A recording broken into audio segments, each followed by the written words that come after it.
Just one, look, the bottom line is, and common sense majority know this, we want girls to be with girls and the boys to be with boys. When you start mixing that around and then you start getting boys that identify as girls, you're going to get parents that rise up in the community. A Temecula Valley School Board member has sparked debate with his comments about transgender students and restroom policies. Joseph Komrosky, speaking at a recent board meeting, criticized what he called policies that allow boys into girls' restrooms.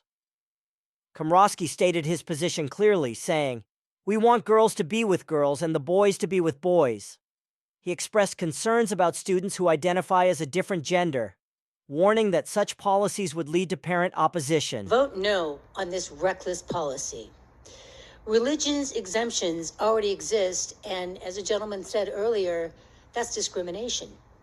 Forcing boys and girls to share showers unless they claim a mental or religious exemption is like a stripper pole dancing on a cross. So do you go to this school, James Day Middle School? Yes.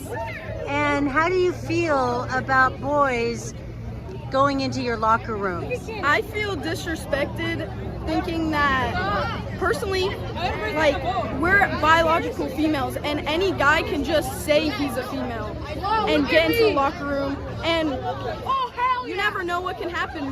Molestation, how do you say it? Sorry. Yeah. Or rape is very common, and you don't know who you're in there with when you're taking off your pants. It's just very, you have to be conserved in that locker room because you're naked. That's what everyone knows, and nobody's doing anything about it, so I guess we had to fight for it.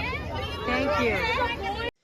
We all share the same goal here, keeping our children safe, supported, and able to learn without distraction. This is a distraction. My concern is the requirement that students who feel uncomfortable in a situation of sharing a facility with someone of the opposite biological gender must file a mental health reasonable accommodation. That language unfairly labels the student as if they have a disorder, when in reality, they are simply expressing a normal boundary about privacy and safety. This change also forces the parent to suggest an arrangement to make the student feel safe and supported within the school environment. The parent has to come up with a suggestion. The burden of the accommodation should not fall on the majority of the students who are simply using facilities consistent with their biological sex, telling them that they must either adjust or be permanently marked with a mental health record. That isn't fair, and it discourages students from speaking up when they feel unsafe. As a former United States Marine, I know firsthand how serious that can be.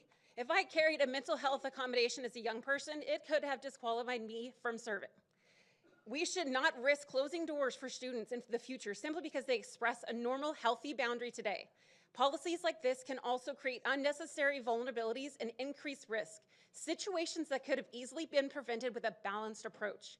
To make this real, in my own home, I do not allow my teenage boys to be undressed around my teenage daughter.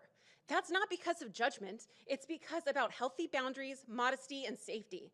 It is not just my daughter who would feel uncomfortable. My sons are also very uncomfortable with the idea of a male being in their sister's private space.